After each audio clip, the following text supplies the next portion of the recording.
नमस्कार, मी डॉक्टर भूषण शानभाग आणि तुम्ही ऐकत आहात माझी कथा चरणहीन. आपण बऱ्याच गोष्टी आतापर्यंत याच्यातल्या ऐकल्या आणि आपण साधारण या पूर्ण कथेच्या मध्यावर साधारण आलेलो आहोत असं मी म्हणू शकेन आता. म्हणजे अजून एवढंच बाकी आहे. असं चला चालू करूया वेळ न घालवता. चॅनेलला सबस्क्राईब केलंच असेल तुम्ही, नसलं केलं तर करून टाका आणि सुरू करूया. तर मी काय करतो, मी गोष्टी सांगतो. परफेक्ट. सुरू करूया. मागच्या भागात आपण बघितलं होतं की यशोधर आणि कंपनेश रक्क या दोघांमध्ये थोडे मतभेद आले होते. पण दिद्दा म्हणाली होती की उद्या राज्यसभेमध्ये काय ते सांगेन काय करायचं नेमकं आणि थक्कनला कसं अडवायचं किंवा काय. तर पुढे काय झालं ऐकूया आजच्या भागात. दुसरा दिवस उजाडला.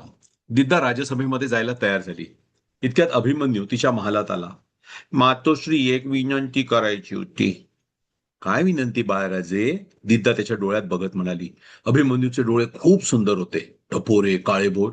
मातोश्री, आज आम्ही राज्यसभेत नाही आलो तर चालेल का बाळराजे? आम्हाला कंटाळा येतो. कंटाळा करून कसं चालेल बाळराजे?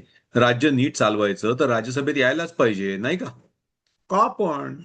बाळराजे, सगळे निर्णय राज्यसभेतच होतात ना. कुठे निर्णय तर तुम्ही इथे तुमच्या महालात घेता. हो, पण कोणाला काय म्हणायचंय ते राज्यसभेतच ऐकलं जातं की नाही? अजिबात नाही. काल तुम्ही कंपनेश रक्क काका आणि यशोधर काका इथे तुम्ही इथे भेटलात महालात. प्रधानजींना सुद्धा तुम्ही इथेच भेटता. मग राज्यसभा कशाला हवी? सिद्ध हसली. अभिमन्यूचा चेहरा आपल्या उंजळीत म्हणाली, बाळराजे, जे सर्वांना समजू नये अशा गुप्त गोष्टी राज्यसभेत बोलून चालत नाही. त्यासाठी मी त्यांना इथे बोलवते. गुप्त खलबत कधी सगळ्यांच्या समोर नसतं करायचं. मग इथे असं काय सांगतात? आता बघा, कंपनीश रक्क जे म्हणत होते ते सुद्धा बरोबर होतं. कंपनाधिपती यशोधर जे बोलत होते ते त्यातही काही चूक नव्हती. पण दोघे एकमेकांच्या विरोधात बोलत होते. दोघे बरोबर. मला तर काल ते असंच उलटं बोलतात तसंच वाटलं होतं. दिद्दा हसली. तेच तर आहे बाळराजे. आपापल्या बाजूनं दोघंही बरोबर आहेत, पण राज्याच्या बाजूने अधिक योग्य कोण बोलतो ते महत्वाचं. आणि राजाला तोच निर्णय करायचा असतो. मग तुम्ही काय निर्णय केलात? राजा तर मी आहे. दिदा हसली. आता तुम्ही राजे आहात ना, मग राज्यसभेमध्ये तुम्ही जाहीर करा. तुम्ही तिथे असलात तर तुम्हाला कळता येईल नाही का? मला आधी सांगा ना, अभिमन्यू म्हणाला. आम्ही तुम्हाला इतरांपेक्षा आधी सांगू. तुम्ही ते जाहीर करायचं चालेल, मग याल राज्यसभेत. हा चालेल. मग सांगा ना. इथे नाही, राज्यसभेत. मग तेव्हा इतर कोणी ऐकलं मग? तसं नाही होणार. आपण असं करू, इतरांना कळणार नाही अशा प्रकारे मी तुम्हाला सांगेन, चालेल? आता अभिमन्यूची उत्सुकता ताणली गेली होती. कसं सांगणार मला? मी जेव्हा म्हणेन ना की राजे थक्कन यांना थांबवण्यासाठी बाळराजांना काय वाटतं हे आपण पाहूया, तेव्हा तुम्ही माझ्या उजव्या हाताकडे पहा. जर मी एक बोट दाखवलं असेल तर कंपनेश रक्क यांचं बरोबर. जर मी दोन बोटं दाखवली असली तर कंपनाधिपती यशोधर यांचं म्हणणं योग्य, असं तुम्ही जाहीर करायचं, चालेल? चालेल चालेल चला, म्हणत अभिमन्यू उठला. अभिमन्यूला बरोबर घेऊन दिद्दा राजसभेत गेली. सर्वजण हजर होते. सर्वांचं अभिवादन स्वीकारून राजमाता बोलू लागल्या. काल मी कंपनेश रक्क आणि कंपनाधिपती यशोधर दोघांचं म्हणणं ऐकून घेतलं. तत्वतः दोघांचाही विचार आपापल्या बाजूने योग्यच आहे. कंपनेश रक्क यांचा विचार अधिक सावधपणाचा आहे, तर कंपनाधिपती यशोधर यांचा विचार अधिक साहसी आहे. पण त्याच वेळी मला हे सुद्धा जाणवलं की कंपनेश रक्क यांचा सल्ला मानला तर अशी आक्रमणं परत परत होत राहतील. याऐवजी जर कंपनाधिकाऱ्यांचं म्हणणं ऐकलं आणि ते विजयी झाले तर पुन्हा गांधारच्या दिशेनं आपल्यावर इतक्यात तरी आक्रमण होणार नाही. पण त्याचबरोबर जर ते विजयी होऊ शकले नाहीत तर श्रीनगरला बरंच काही गमवावं लागेल. त्यामुळं माझी थोडीशी द्विधा परिस्थिती झाली होती. आज सकाळी बाराजांनी स्वतःहून माझ्याशी याच्यावर चर्चा केली आणि त्यांनी निर्णय घेतलाय. राजनिर्णय असल्यामुळे तो सर्वांना मान्य करावाच लागेल. तर बाळराजे, तुमचा निर्णय काय आहे हे तुम्हीच सांगावं. सर्वांच्याच नजरा बाळराजांवर होत्या. त्यांनी राजमातेच्या हाताकडे पाहिलं तर त्यांना तिची बोटं दिसत नव्हती. बाळराजे आपल्या आसनावरून खाली उतरले आणि राजमातेकडे गेले. तिचा हात आपल्या हातात घेऊन किती बोटं दाखवले ते बघितलं आणि त्या हाताकडे पाहताच म्हणाले, कंपनाधिपती यशोधर यांचं बरोबर वाटतं. सगळेच हसले. काय झालं सगळ्यांच्या लक्षात आलं होतं. दिद्दा सुद्धा हसली आणि म्हणाली, चला राजाज्ञा झाली. कंपनाधिपती यशोधर, तयारीला लागा. तुम्हाला तुमच्याबरोबर इतर कोण अधिकारी हवेत? राजमाता, मी माझ्याबरोबर माझा पुत्र शुभधर आणि इतर अधिकाऱ्यांपैकी मुकुल, हिम्मक, राजे ऐरमंतक आणि त्यांचा पुत्र उदयगुप्त यांना त्यांच्या सेनेसह घेऊन जाऊ इच्छितो. ठीक आहे, तुम्ही त्यांना घेऊन जाऊ शकता. मात्र या लढाईमध्ये एक गोष्ट पक्की लक्षात ठेवा, या हल्ल्याचा मोड करणं आपल्यासाठी अत्यंत आवश्यक आहे. जर आपण या हल्ल्याचा यशस्वीपणे मोड केला तर पुढे कुठलाही शत्रू आपल्यावर हल्ला करण्याच्या आधी 10 वेळा विचार करील. या उलट जर आपण सैन्याचा नाश करून घेतला तर येणाऱ्या शत्रूला थांबवण्याचा आपण विचार सुद्धा करू शकणार नाही, इतकी आपली सामरिक आणि मानसिक शक्ती खचलेली असेल. त्यामुळे काहीही करून आपल्याला हा प्रयत्न हरू चालणार नाही. काळजी करू नका राजमाता, राजे थक्कन इथपर्यंत पोहोचूच शकणार नाहीत. नाही कंपना, ते इथे येऊ शकणार नाहीत इतक्यावर थांबू नका. मला राजे थक्कन यांचा संपूर्ण नाश झालेला पाहायचा आहे. यावेळी तुम्ही त्यांच्या कच्च्या दुव्यांचा लाभ घेऊन कदाचित त्यांना हरवालही, पण एक वेळ त्यांना जर यशस्वी माघार घेता आली तर ते पुन्हा हल्ला करण्याची शक्यता राहते आणि त्यावेळी ते कच्चे दुवे राहू देणार नाहीत. त्यामुळे राजे थक्कन श्रीनगरला तर येता कामा नयेतच, पण ते माघारी कपिसाला सुद्धा परत जाऊ शकता कामा नयेत याची काळजी घ्या. तो नात्यानं माझा मामे भाऊ लागतो, इकडे दुर्लक्ष करा, त्याचा समूळ नाश करून टाका. परत परत हल्ले होणं आपल्याला परवडणारं नाही. जी राजमाता, तुम्ही काय उपाययोजना करायच्या ते तुम्ही परिस्थिती बघून ठरवा. त्यासाठी आम्ही तुम्हाला पूर्ण स्वातंत्र्य देत आहोत. जे डावपेच करायचे त्याबाबत सहकार्याचा परामर्श घ्या. कुठलाही विचार अपूर्ण राहिला म्हणून अपयश आलं असं मला व्हायला नकोय. जी राजमाता, ठीक आहे, विजय होऊन द्या. प्रधानजी, यांच्या मोहिमेची संपूर्ण तजवीज करून द्या, दिद्दानं हुकूम केला. 3-4 दिवसातच यशोधरच्या नेतृत्वाखाली सैन्य श्रीनगरमधून बाहेर पडलं. कंपनीस रक्काला मात्र हे सारं खटकत होतं. त्यानं पुन्हा जाऊन राजमातेची भेट घेतली. काय झालं कंपनीची? दिद्दानं परत विचारलं.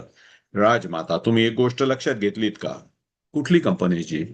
कंपनाधिपती यशोधर यांनी आपले जे कुठचे सहकारी निवडले ते सगळे त्यांच्या बंडातले साथीदार होते. मग राजमाता, हे पुन्हा सगळे बंडाला उभे राहणार नाहीत कशावरून? कंपनीची, तुम्ही म्हणता ते जरी सत्य असलं तरी एक महत्वाची गोष्ट लक्षात घ्या. कुठली राजमाता?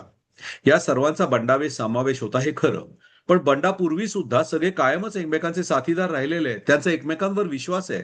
त्यामुळे यशोधरांनी त्यांची निवड करणं यात मला काही अयोग्य नाही वाटलं. राजमाता, बोलतो त्याची माफी द्या, पण हे सगळे एकत्रितपणे जाऊन जर राजे थक्कन यांना सामील झाले तर?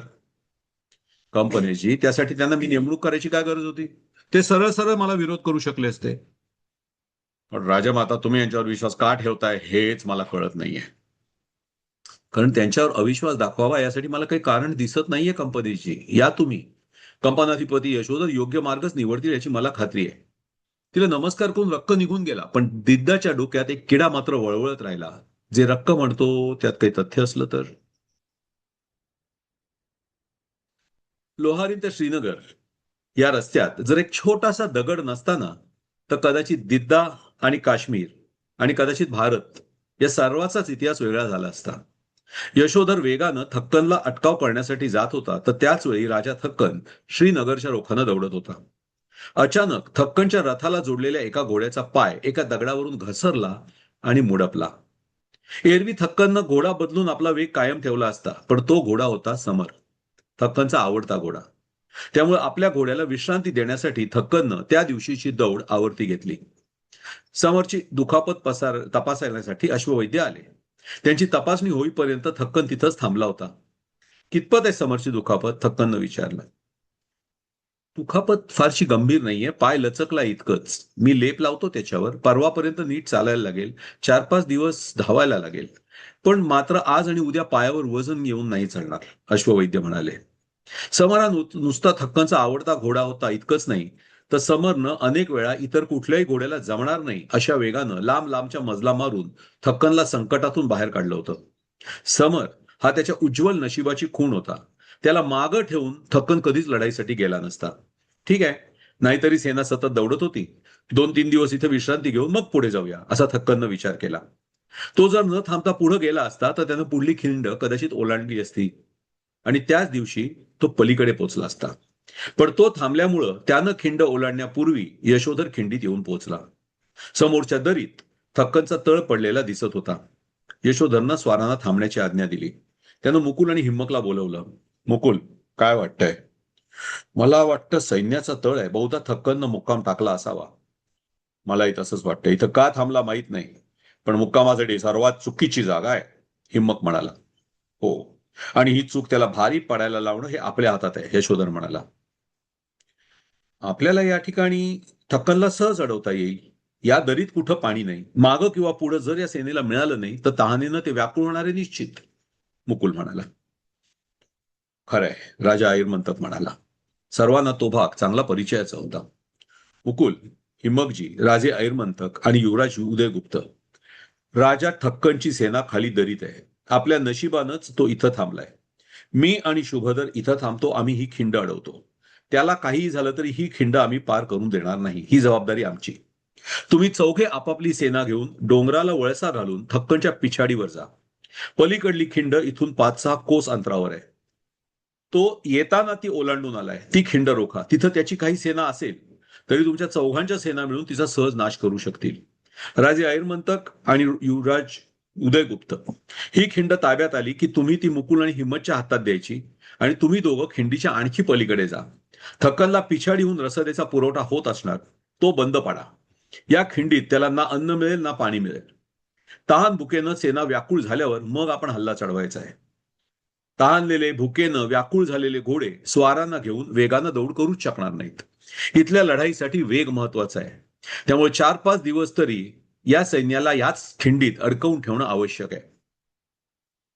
आणि जर राजा थक्कननं इतर कुठल्या मार्गानं दरीतून बाहेर पडायचं म्हटलं तर? शुभधरनं शंका विचारली. नाही शुभधर, मला ही दरी चांगलीच माहिती आहे, यशोधर म्हणाला. सगळीकडे उभे डोंगर आहेत. मध्ये थोडं मोकळवण आहे, पण हा सर्व भूभाग एखाद्या वाडग्यासारखा आहे. या 2 खिंडी वगळता घोड्यांना घेऊन इथून बाहेर पडणं अशक्य आहे. चढ इतका उभा आहे की घोडेच काय, माणसं सुद्धा सहज चढू शकत नाहीत. आणि ह्यांच्याकडे असलेला खजिना आणि हत्यारं घेऊन नाहीत नाही. थक्कन स्वतःहूनच पुरता सापळ्यात येऊन थांबलाय. आता सापळ्याची झडप आपल्याला बंद करायची, इतकंच. दोघांनाही तो डाव आवडला. मुकुल, हिम्मक, आयुर्मंतक आणि उदयगुप्त निघाले. आल्या मार्गावर मागं वळून त्यांनी जवळजवळ 2 कोस माघार घेतली आणि मग पर्यायी वाटेनं ते थक्कनच्या पिछाडीकडे चालू लागले. ही वाट सोपी नव्हती. रोजच्या वापरातली वाट नसल्यानं खाच खळगे खूप होते. घोड्यावर बसून जाताना घोड्यांना दुखापत व्हायची शक्यता खूप होती. त्यामुळे सगळे पाय उतार झाले. पायी चालण्याची सवय नसूनही चालू लागले. त्या डोंगर दऱ्यामधल्या खाच खळग्यातून सैन्यासह जाताना सर्वांचेच हाल झाले. पण जवळजवळ 3 कोस अंतर त्यांनी जिद्दीनं पायी कापलं. मग जरा बरा रस्ता लागला. मग पुन्हा घोड्यांवरून वाटचाल सुरू झाली. रात्री त्या मार्गात त्यांना उघड्यावर मुक्काम करावा लागला. भल्या पहाटे उठून सगळे पुढे निघाले. पण दुपार होईपर्यंत त्यांनी पिछाडीची खिंड गाठली होती. यशोधरचा अंदाज अचूक होता. त्यानं खिंडीच्या रक्षणासाठी 100 स्वार ठेवले होते. पण या चौघांच्या सैन्याला आता चेव आला होता. या 100 मारलं तर थक्कन अडकणार होता. दमलेल्या सैनिकांनी खिंडीवर जोमाचा हल्ला चढवला. जरी सैन्य दमलं होतं तरी त्यांचं संख्याबळ दख्खनच्या 100 सैनिकापेक्षा खूप जास्त होतं. लवकरच खिंड ताब्यात आली. त्या रात्री सर्वांनीच विश्रांती घेतली. सकाळी खिंडीच्या मागून येणारा बैलगाड्यांचा तांडा दिसू लागला. थक्कनच्या सेनेसाठी धान्याचा पुरवठा घेऊन तो येत होता. वैरण होती आणि त्याबरोबर त्याच्या रक्षणासाठी 250 स्वार होते. पण रात्रभराच्या विश्रांतीनंतर आता मुकुलची सेना ताजी तवानी झाली होती.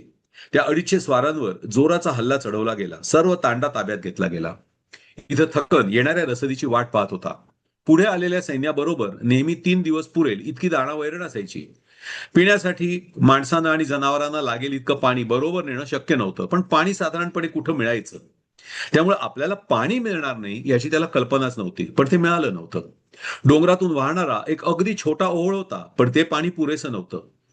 2 दिवसांच्या विश्रांतीनंतर समर नीट चालायला लागलेला दिसल्याबरोबर थक्कननं पुढं चालायला लागायचा इशारा दिला. मागून येणारा रसदीचा तांडा अजूनही पोहोचला नव्हता. त्यामुळे थक्कननं आपल्या सैन्याचे 2 भाग केले. एक भाग आपल्या सरदाराच्या महिपालच्या ताब्यात देऊन तिथंच दरीत ठेवला आणि स्वतः दुसऱ्या भागाला घेऊन पुढे चालू पडला. निघण्यापूर्वी त्यानं महिपालला सांगितलं, अन्नाचा फारच तुटवडा जाणवायला लागलाय. तू ही सेनेची तुकडी घेऊन पाठी जा. तिथं तुला येणाऱ्या रसदीचा तांडा दिसेल. किमान 4-5 दिवस पुरेल इतका दाणागोटा घोड्यांवर घे आणि दौडत येऊन माझ्या सैन्याला गाठ. तांड्याला म्हणावं, तुझ्या मागोमाग शक्य तितक्या वेगानं उरलेला दाणागोटा घेऊन या. थक्कन पुढे निघाला. महिपाल मागे निघाला. लवकरच चढायला कठीण असा उभा चढ लागला. चढताना घोडे धापा टाकू लागले. पुढे गेलेल्या थक्कनला मार्ग सापडेना. वाटेवर अनेक चिनारची झाडं तोडून टाकलेली दिसत होती. बुंदे आडवे पडले होते. त्याच्या फटीमधून काश्मीरची सेना अचूक शरसंधान करत होती. गोफणीतून दगडांचा मारा करत होती. त्या मार्गानं पुढे सरकणं शक्य नव्हतं. दुसरा मार्ग नव्हता. बराच वेळ गेला. थक्कनचे लोक जखमी होत होते, काही मरतही होते, घोडे जायबंदी होत होते. झाडांच्या आडोशानं मारा करणारे यशोधरचे लोक मात्र सुरक्षित होते. त्यांची जवळजवळ काहीच हानी झाली नव्हती. दुपार उलटून गेली. सूर्य मावळतीकडे कलला. रात्री तिथं थांबणं शक्यच नव्हतं. नाईलाजानं थक्कननं माघार घेतली. माघारी तळावर आला तर त्याला महिपाल येऊन भेटला. पिछाडीची खिंड सुद्धा शत्रूनं अडवली होती. येणारी रसद खिंड ओलांडून येऊ शकणार नव्हती. गांधारहून इतका लांबपर्यंत सलग जिंकत आलेला थक्कन कात्रीत सापडला होता. पुढे काय झालं? थक्कन बरोबर लढाई कशी झाली? ऐकूया पुढच्या भागात. हा भाग इथेच थांबूया. ऐकत राहा चरणहीन. धन्यवाद.